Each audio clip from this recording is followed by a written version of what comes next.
Why do you want them to listen to your podcast? So that when they think about starting a business, they've got the content that is pointing them in the right direction. That is such a valuable piece of advice there. The change in mindset makes a massive difference. Welcome to Aussie Lawn Stars. We are back and we want to talk about tools. We always like talking about equipment, and listeners like to hear about the equipment. So in your business, we'll cross this off the list quickly, okay? So you don't do a lot of lawn mowing. Do you have a ride-on? No. Nope. Okay, we can cross that one off the list. So in terms of the lawn mowing you do, push mow, self-propelled type stuff? Self-propelled, still battery-powered mower. Battery-powered, awesome. Yeah, no, I'm loving it. I've had it for close to, let's say, 3 years now, 2-3 years. So it's one of the first models that's still brought out. Yep. And it's still chassis. Yeah, it's great. I love it. I was running Massports, the contractors at Lucas, and yeah, I think the cut quality is just as good as those. It does get bogged down on some of the heavier stuff, but I don't do a lot of the big heavy stuff anyway. And if I'm going to do that, I'm going to slash it anyway with the whippersnipper. Fair. And I think that's testament to what you're doing with it, because I know with the still, and I'm trying to think, is it the 510 or something? Yeah, I think so. Sounds about right. They are well regarded as being underpowered. But cut quality, no problem. Yeah, cut quality is great. I can't knock the cut quality.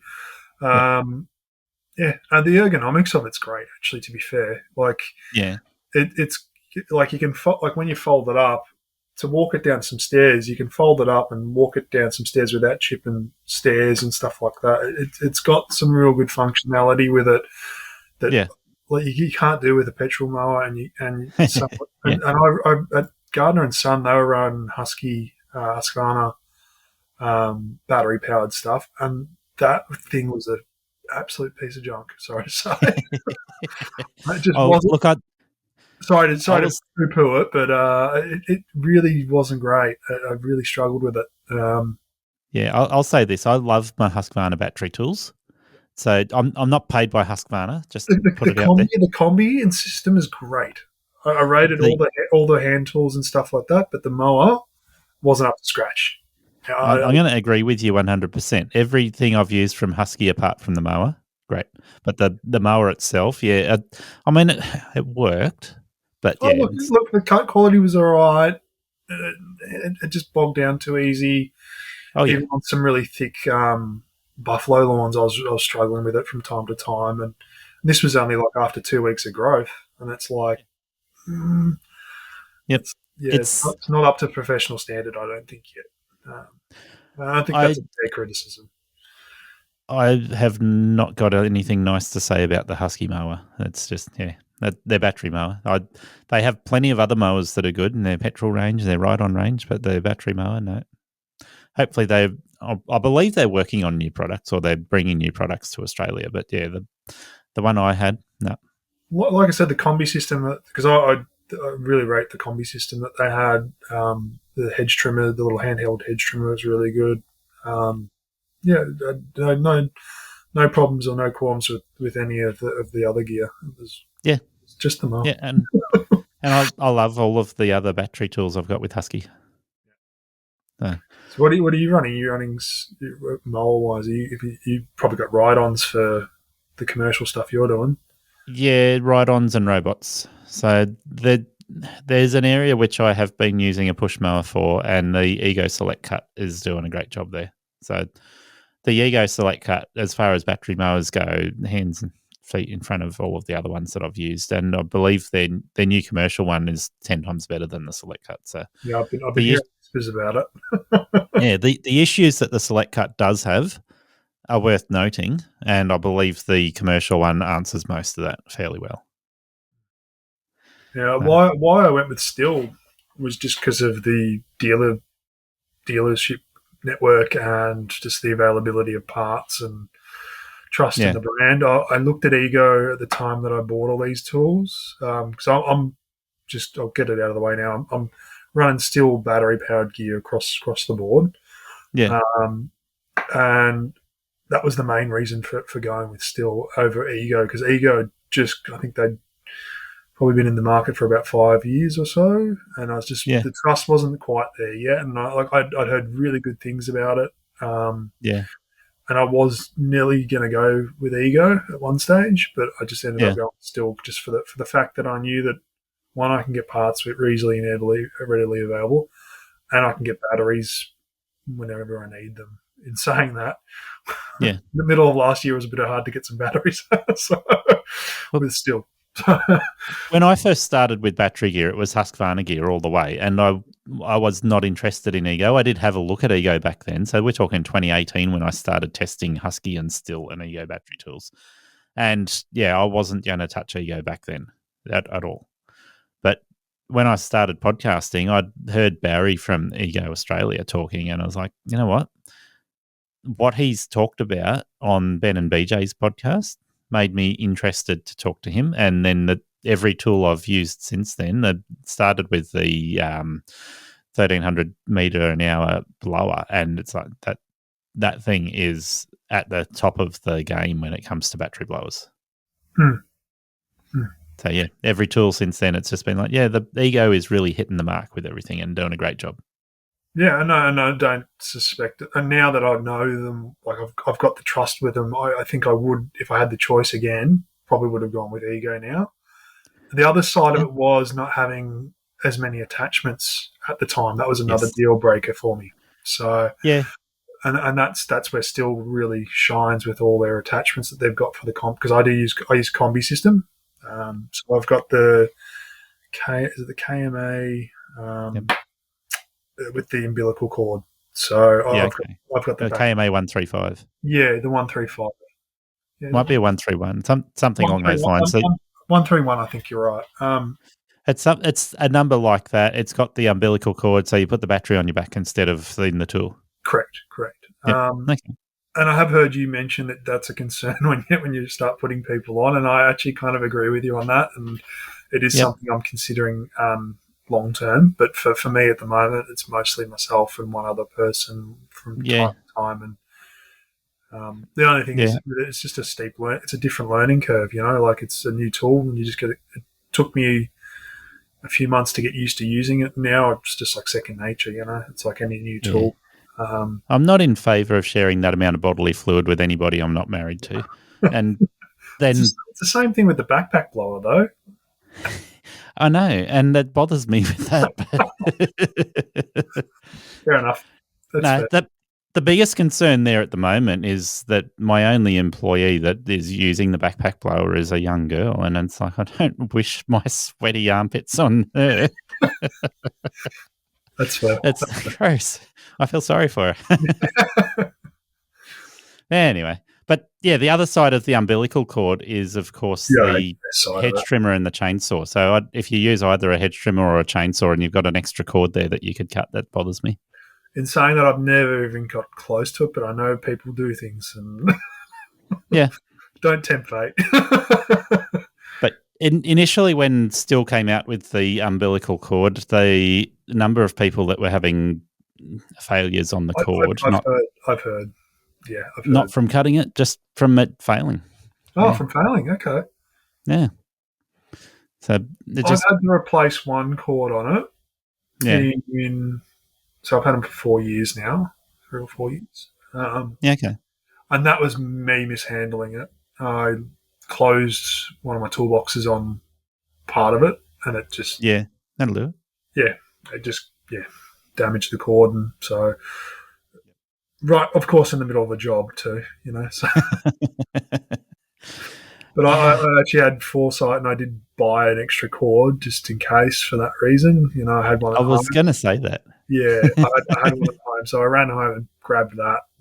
So it was only an hour out of my day, so it wasn't the end of the world. But that's smart, because it's like carrying an extra pull starter for your push mower if you got for $100. It's a peace of mind, It's a bit of peace of mind.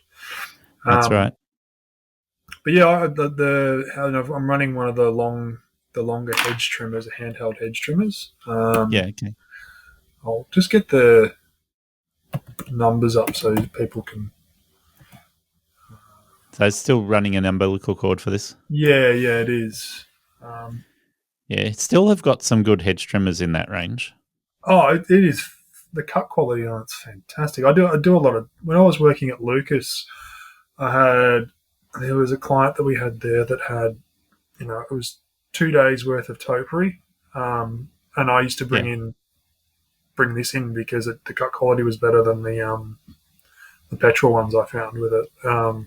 It's interesting because the HSA 100, I think, is one of the models I've heard a few people use, and it's got a fairly slow SPM, whereas you go to the one that takes the umbilical cord, and I think it's got a really high commercial grade. Yeah, SPM. and I think that's the one I'm running. I'll just tell you right now. I don't remember the numbers. I'm terrible with that kind of stuff. Yeah, all good. It's the HSA 130, I think. Yeah, okay. Yeah, that makes sense. Yeah. So 1-3 numbers all look at up in the high-end commercial end. Yeah, and it's the long bar on it. It's got the twisting handle. And for me, having the long bar means I don't have to bend over as far when I'm doing low topiary and knee-high topiary and stuff like that. And without a battery on it, I'm guessing the weight and the balance are nice. Oh, it's light. It's very light. Very, very light. Yeah. Comparative to the petrol one, it's night and day difference. The couple of the guys one of the guys that used to do this topiary with me, he would be like, "Can I have a go now?" Yeah, because it was noticeably lighter. And with the backpack battery, it's all on your back, so the weight's evenly distributed on your back. You can you can distribute your weight into your legs a bit better. It's not just in your arms, and so you don't get as fatigued, I find, with it. That's good. I rate it. I really do. It's a good unit. I'd like to get the new combi, the newest combi battery one. I think I'll get one of those pretty soon. Okay. So the new combi would be KM135. 5, yeah. And that's got the capability for the umbilical, but also for the cartridge batteries as well, which for me, just having a second combi is going to be helpful just when I've got other people working with me from time to time. So I can send off one of them just to do whippersnipping while I do some edge trimming or... Yeah. Yep, that makes a lot of sense. Yeah, okay. And then so I've got a pole pruner attachment. I've got the BGA blower, the BGA. It's the umbilical cord one of that as well. Okay. So it's not the attachment then for the combi? No. Which I did use those at Gardner and Son with the Husky stuff, and they were fantastic. I had never used the tubes before. They're great. I've heard that. They do a really good job. I was Colome's impressed. I was like, oh, I didn't think this would be a thing, but it actually works quite well. Yeah, I've heard that they rate really well. Yeah. Just trying to find Interesting. The blower. You want that tube to be on a short pole hedge, a short pole attachment rather than a long attachment. Yeah. I think it is on a shorter kind of thing anyway. The shorter, the better. So I've got the BGA 200, I think it is. Yeah, okay. Yeah. And it's... I kind of rate it between the petrol powered BG86 kind of thing. It's kind of just a little bit more powerful than that when you're using the turbo. Yeah, okay. That makes sense. But yeah, it's comparable with that, I would say. More than I need most of the time. So you're only going to go to a petrol backpack blower if you're doing a lot of leaves or working with wet leaves, that sort of thing. Even with, I reckon that'd handle, it's close to a backpack. It's not as powerful, but it blows mulch around pretty quickly and destructively when you're not paying attention. Yep. But runtime wise, I'm charging in the middle of the day usually, the backpack. Just straight after I've used it, I chuck it on charge, and okay. I charge maybe once a day, and that's it. And so if you're chucking it on charge in the middle of the day, are you keeping on working and you're charging it at the client's house? Yeah, yep. So I'm just doing some other jobs like raking up or. So do you have in-vehicle charging, or are you plugging into their power? Plugging into their walls. Yeah. Yep. I did that. I ran the numbers on the transformer and kind of solar setups and stuff, and I was just like, the capital expense and then the return on investment, I just didn't see the value in it. The one thing I have considered is getting a large battery to store on the vehicle. Yeah. And then just have that plug, the chargers in the vehicle permanently fixed in the vehicle, and then I can just take the battery when I get home and charge that one battery, as opposed to lugging all the batteries back and forth at the end of the day.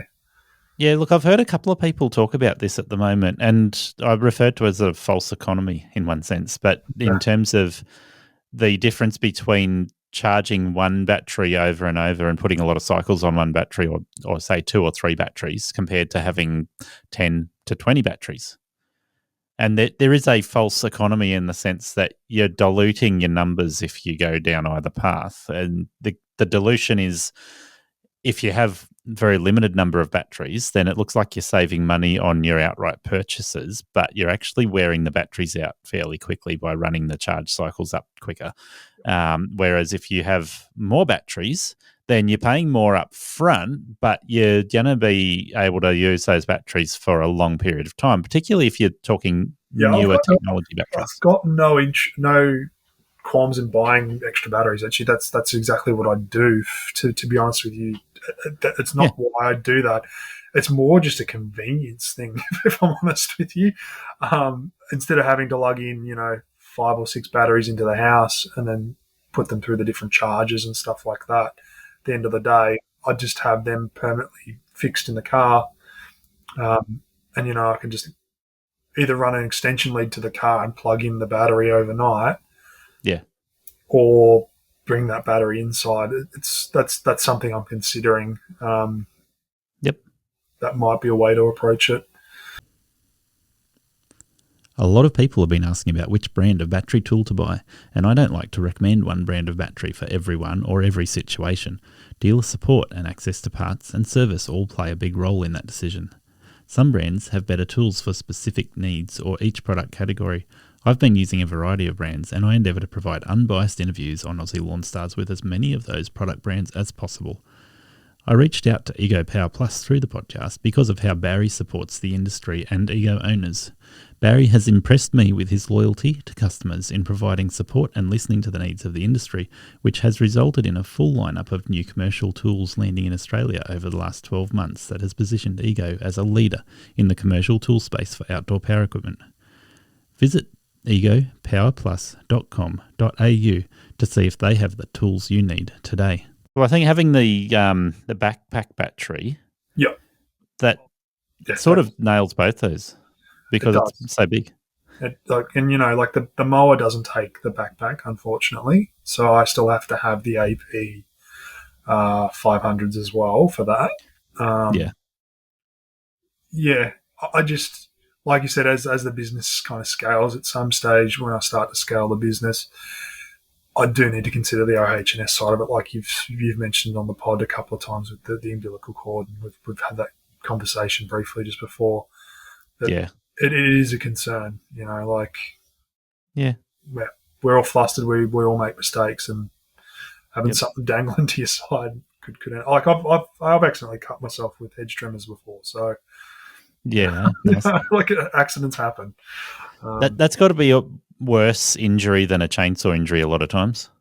Well, yeah, look, it left a decent scar on my hand. It was an old combi system that we had, one of the oldest ones in the fleet, and I was folding it up as it was still idling, and I just my hand slipped up the thing, and it just kicked over once, just shredded my hand. Ouch. Yeah, well, wasn't great. Yeah, that's lucky to have not lost any fingers is pretty much what the doctor said, and no nerve or serious damage. It just, I couldn't stitch it because it was a tear, because it was like it shredded it. Yeah, you're very lucky. I've had a chainsaw injury, and I'm very lucky as well. But those sorts of injuries often are much worse.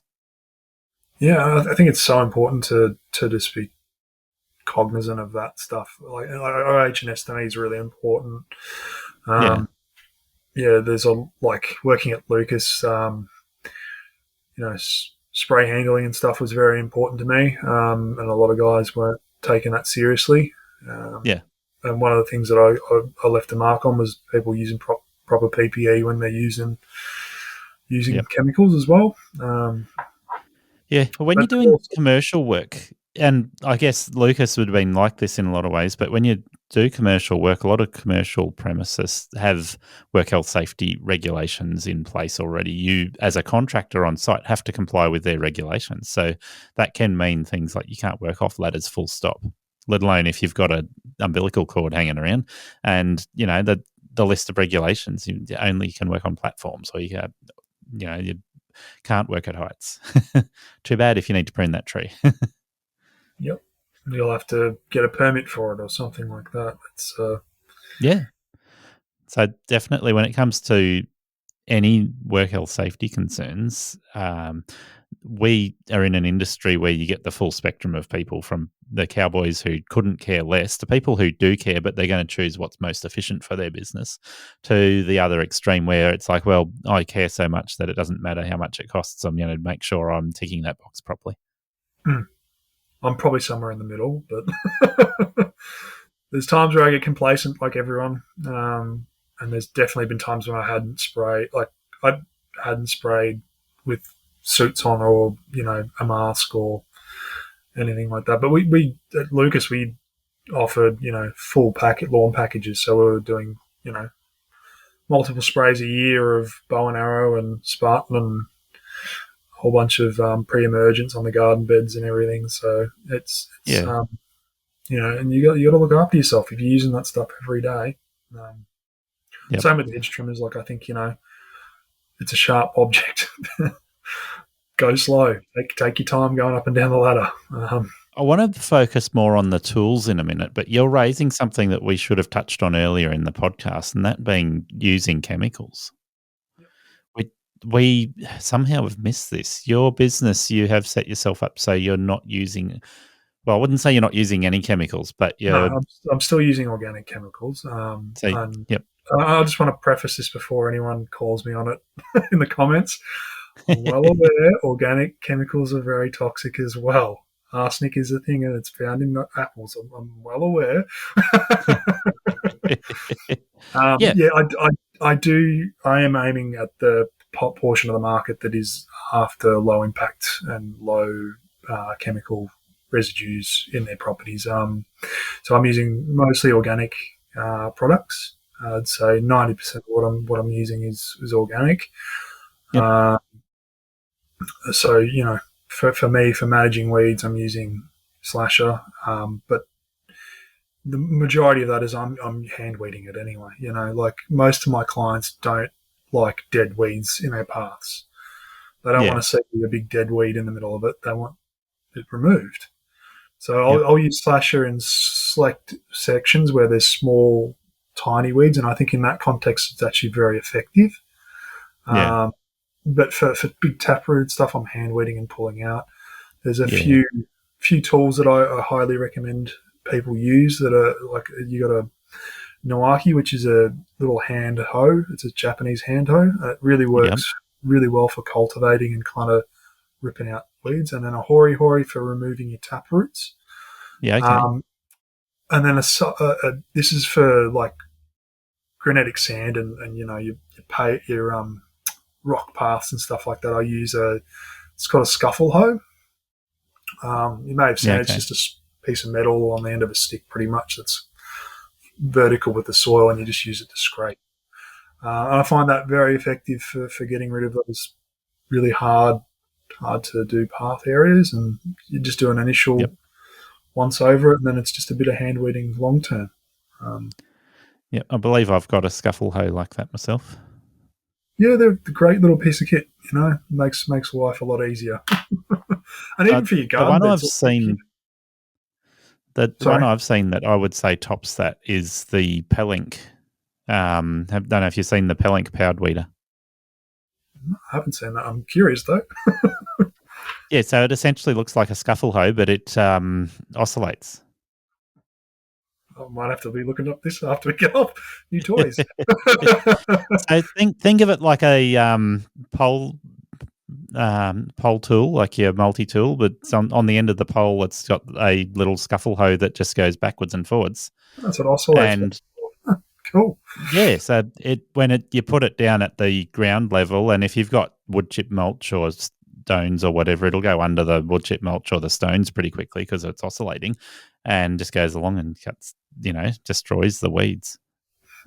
So look into that. for hand weeding, it's not cheap. Pelink is not cheap. Yeah, but, they're very expensive. I looked at them actually, but they were another brand that I looked at for yeah. kit, and price point I couldn't justify it at the early days of the business.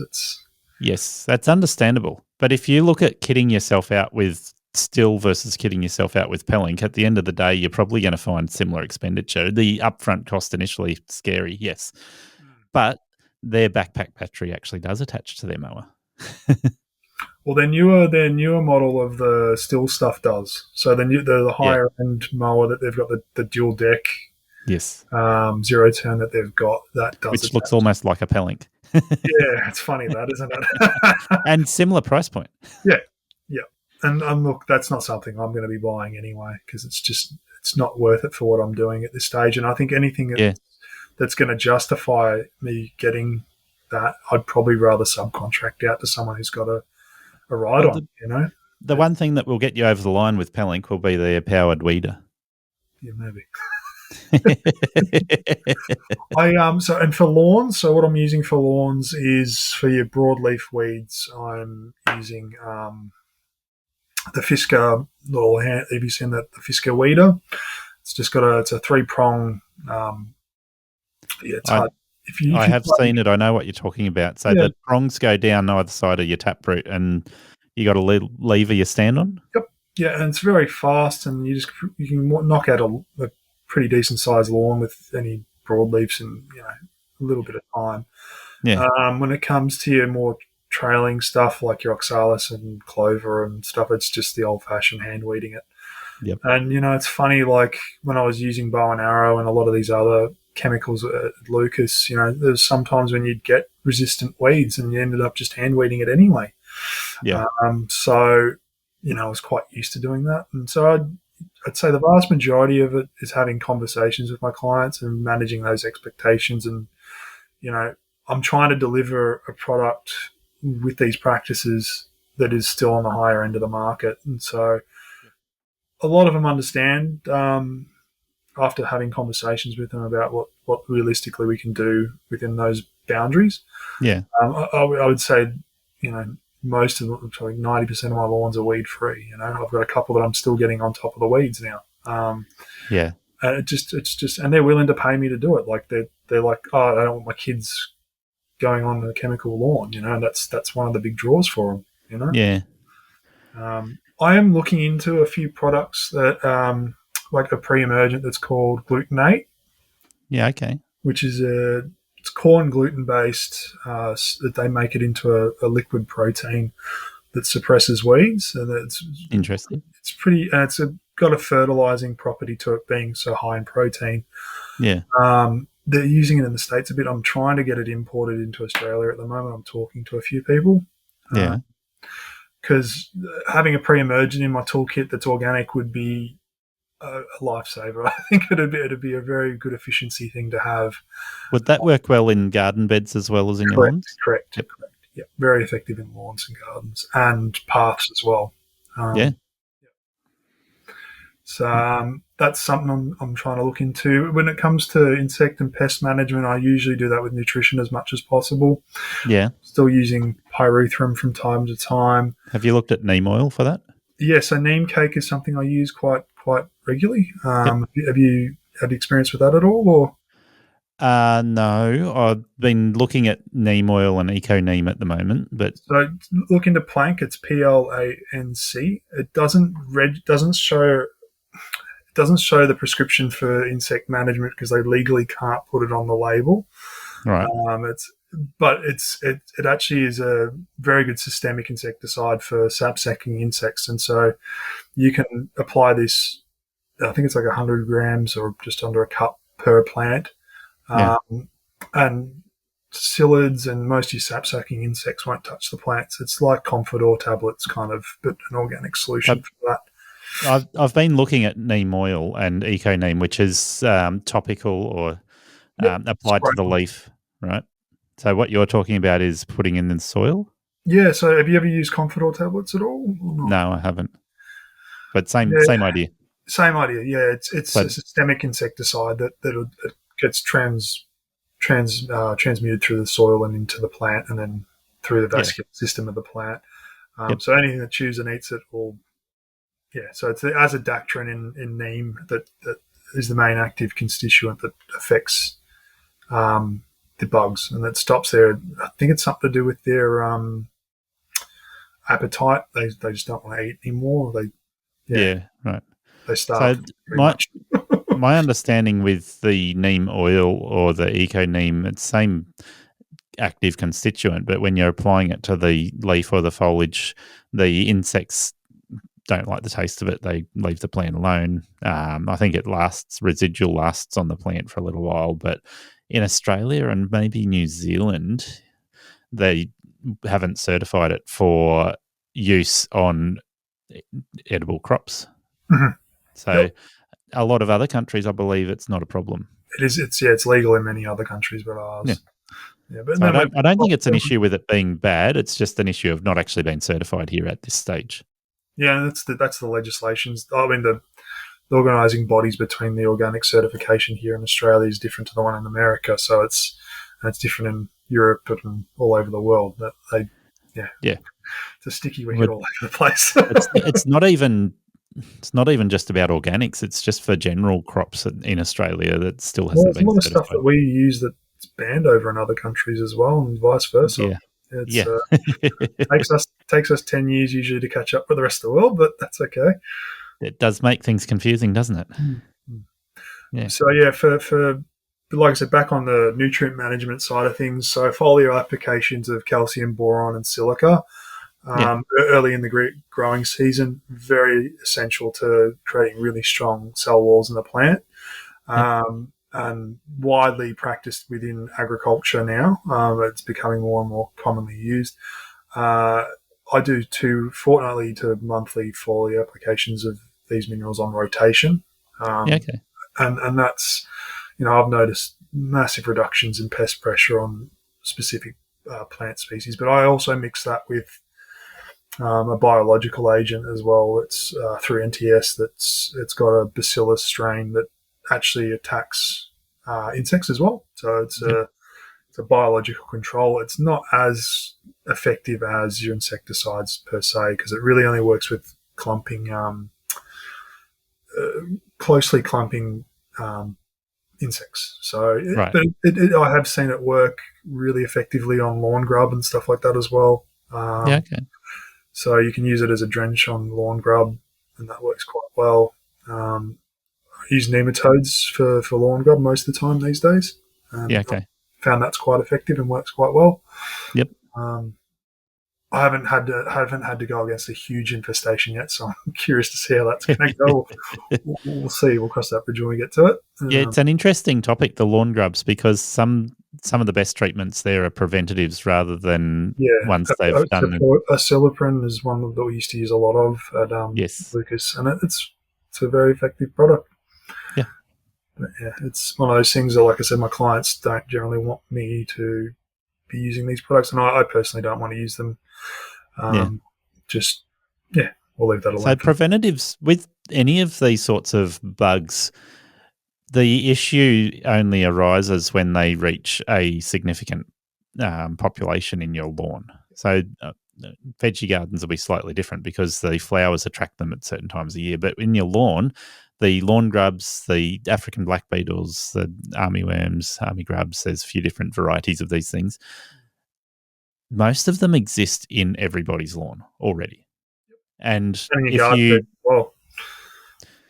Yeah, if you do a treatment, then what you're doing is you're killing the entire population of them or reducing the entire population significantly when you do it. And the acelepryn has a 6 month 6 months. 6 month application cycle. So if you do that every 6 months, then you are preventing your lawn from having a massive population of army worms, or army grubs, or whatever it might be. So it'd be interesting with what you're talking about there, whether it's that, say, nematodes, are they effective against African black beetles, or are they only effective against the lawn grub? I haven't had come up against the African beetle, so I'm not too sure on that. I'll have to do some reading on that. Yeah. So African black beetle tends to come in cycles as well, and I think most insects do tend to have a certain cycle. I know with your typical army worms, their cycle very closely follows the amount of rainfall that we have. So you get a season where you get a lot of rain, then you're more likely to see a plague of Black army beetle. grubs. The black beetles, I think they tend to have a more delayed cycle. So the cycle that you see will be the effect of 2 years ago or something, I think it is from memory. Yeah, it's like a lot of what we see is just the birds. A lot of what I see, anyway, is the birds coming in and digging them up. It's the damage, damage from the birds, and it's like, oh, okay, deal with that. That's often the telltale with insects that are reaching plague proportions in your lawn. You'll see the birds, or you'll see the butterflies, or you'll see the wasps hanging around. And the other one is like, it's funny, the cockies and the glass in the rural blocks in Melbourne. They'll just eat they'll eat the stolons of the grasses, all of the stoloniferous grasses too. So that's another challenge. I hadn't come across this till recently because I've always done urban inner city, so I've never really had that problem as much. But I recently picked up a rural block that is well outside my usual range, but it was worth it. Yep. Because it's a whole day once a month. Yeah, makes it worth it. Yeah, makes it worth it. And it's a beautiful block as well. They've got these plague proportion of birds just coming and destroying their grass over winter. But I was I informed them that it's dormant this time of the year. Give it till spring. Let's see what it does in spring, and if it bounces back in spring. It was a kikuyu lawn, so I don't see it being a problem. They've actually got a robot mower on it as well, funnily enough. Awesome. Yeah, so it's different aspects in different areas. It's I think the urban setting compared to doing rural blocks it's a whole different ball game. Oh yeah, for sure. So, did you want to know anything else more about the products and stuff that I'm using at all, or? Look, I think we've done a pretty good job of talking about that. I'm curious now if we talk about some other equipment. You mentioned earlier in the podcast that you're doing renovations as part of your service for a lot of your clients now. So in the arsenal of renovation equipment, what is that? I'm hiring at the moment. So okay. Yep. I can't justify. Makes it easy for you because you can hire the best, right? I can't justify their capital expense for a season. If it's a tool that's going to be sitting there on the side for most of the year, I'm only going to be doing 10 lawns a year, maybe 5 to 10 lawns a year. Why would I go and pay the capital expense right off the bat? Like, when the business scales and I've got a few more employees and I've maybe got a couple of teams running, might make sense at that stage. So aeration equipment that you use, you would be talking expensive tools, so $5,000 to $10,000 potentially and maybe more for an aerator, a scarifier. Yep. So, and I can hire one for a couple $100, $100 for the aerator, $100 for the scarifier, and you just pass that on to your customer. It's the other one that would come in if you're doing larger blocks would be a top dresser. But I'm guessing you're doing smaller blocks when you're doing like I said, most lawns are around 200 square, like on the higher end. Some are smaller. Quite a few of my clients are actually pretty environmentally conscious. So not to say that lawns aren't environmentally conscious. I'm not going to jump to that sticky wicket. Let's steer way clear of that one. They prefer more garden as opposed to lawn. I've got a couple of blocks that are it's mostly, they've got a small patch of lawn that's maybe, 30, 40 square meters. So yeah, most are small block bits of grass. Yeah, fair enough. So it's a top dress is probably easier for you to do with a wheelbarrow and a spreading bar. Correct. Yeah, it doesn't. I can't justify hiring a machine. Like I think it's for the spreaders. I think it costs about $300 or $400 to hire it for the day. Yeah, and that's just pay another guy to come help me push some barrows for the day. That's it. Yeah, for sure. But yeah, fertilizing wise, I'm using Nutrog products just from Bunnings. I use Sea Mungus for garden beds. Yeah. It's 4 times a year I'm applying that to most of my garden beds. Yeah. I'm using Sea Mungus for lawns for ongoing regular fertilizing, so that's 4 times a year. And then for renovations, I'm using Nutrog's sudden impact, which has got it's got a synthetic in there, so that's so we get a quick recovery. Okay. Yeah, so it's got some synthetic in there and some iron, just to get that instant recovery.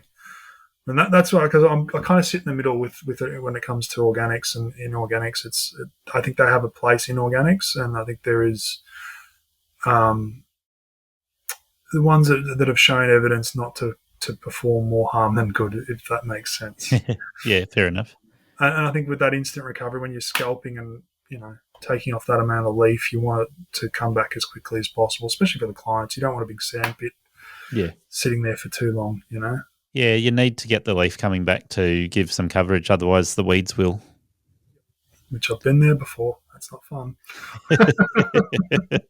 Yeah, lawn reno is not going to look great if there's more weeds than grass coming up. Any topics we need to touch on still? No, I think we've hit the nail with most things.